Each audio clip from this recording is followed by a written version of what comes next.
Hello guys, welcome to my channel AJ pharma study. आज हम बात करेंगे डिप्लोमा पार्ट 2 डी फार्मेसी का पार्ट 2 जो biochemistry and clinical pathology subject है। तो उसमें एक चैप्टर है lymphocytes and platelets and their role in health and disease. तो इसके बारे में हम बात करेंगे बहुत ही डिटेल्स में। मेरे साथ जुड़े रहे और मेरे चैनल्स को सब्सक्राइब करने में मत भूलिए एजे फार्मा स्टडी को, और अपने दोस्तों के साथ प्लीज़ शेयर कीजिए।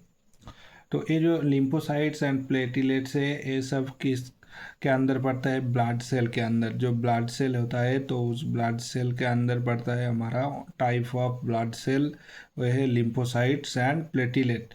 तो इस लिम्फोसाइट एंड प्लेटिलेट्स का हमारा ह्यूमन बॉडी में किस तरह का रोल है, किस किस काम के लिए रहता है, और इसका जो डिजीज़ है इसका कमी होने से और डिक्रीज होने से और इंक्रीज होने से जो डिजीज़ होता है तो उसके बारे में हम बात करेंगे। तो पहले है लिम्फोसाइट्स। तो लिम्फोसाइट्स आर बेसिकली क्या है?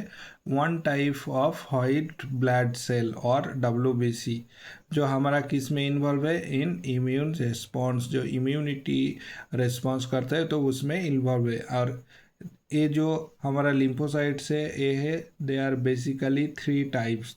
3 टाइप का है लिम्फोसाइट्स। तो पहले है बी सेल, टी सेल और NK सेल, और इसको और एक नाम से जाना जाता है, वो क्या है? Natural killer cell.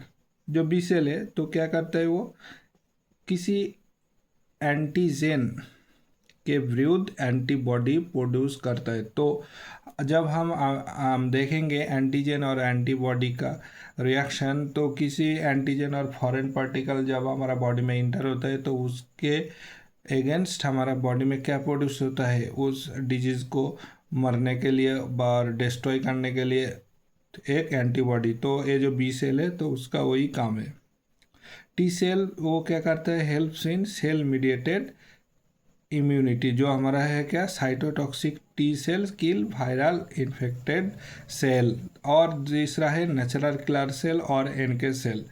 ये क्या करता है? Destroy tumour and virus infected cell. कोई वायरस इन्फेक्शन हो बॉडी में, लाइक कोरोना वायरस, इस तरह का कोई वायरस अगर हमारा बॉडी में अगर कोई एंटीजन आता है और इन्फेक्ट होता है तो उसमें NK सेल वो डिस्ट्रॉय कर देता है। इसका जो रोल देखेंगे हमारा बॉडी में, जो लिम्फोसाइट वो क्या करता है? Defend body against pathogen like bacteria, virus and fungi. तो फंगी, वायरस, बैक्टीरिया, इसके द्वारा अगर कोई हमारा पैथोजन बॉडी में कोई डिजीज़ वगैरह करता है तो उसके अगेंस्ट ये प्लेट लिम्फोसाइट्स काम करता है।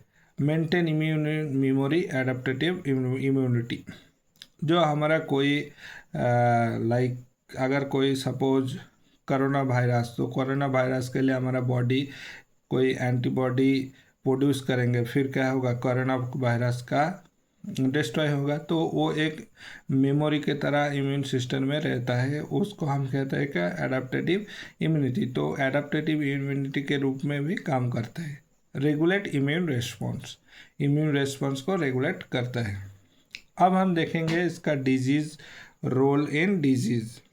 तो ये जो लिम्फोसाइटोसिस, इंक्रीज इन लिम्फोसाइट्स, जब लिम्फोसाइट्स काउंट इंक्रीज हो जाता है तो उसमें क्या होगा? लिम्फोसाइटोसिस।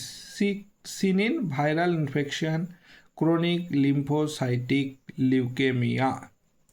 तो जब किस किस केसेस में लिम्फोसाइटोसिस होते?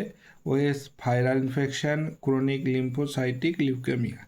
लिम्फोसाइटोपेनिया, इसका मतलब है डिक्रीज इन लिम्फोसाइट। अगर लिम्फोसाइट का डिक्रीज हो जाता है और कमी हो जाता है तब उस कंडीशन को कहते हैं लिम्फोसाइटोपेनिया। तो seen in HIV and AIDS, अगर कोई इस तरह का मरीज और पेशेंट से ये हो सकता है। अगर कोई इम्यूनोसप्रेसिव थेरेपी हो तब भी दिखाई देता है। सेवर स्ट्रेस होने से भी लिम्फोसाइटोपेनिया दिखाई देता है। तो आज के लिए इतना ही। मेरे चैनल्स को प्लीज़ सब्सक्राइब कीजिए और अपने दोस्तों के साथ शेयर भी कीजिए। और एक जो यहाँ पर स्ट्रक्चर है, ये है लिम्फोसाइट का बेसिक स्ट्रक्चर। इसमें न्यूक्लियस प्रेजेंट रहता है, अरे बाहर सरफेस में जो है इसको हम कहते हैं माइक्रोविली।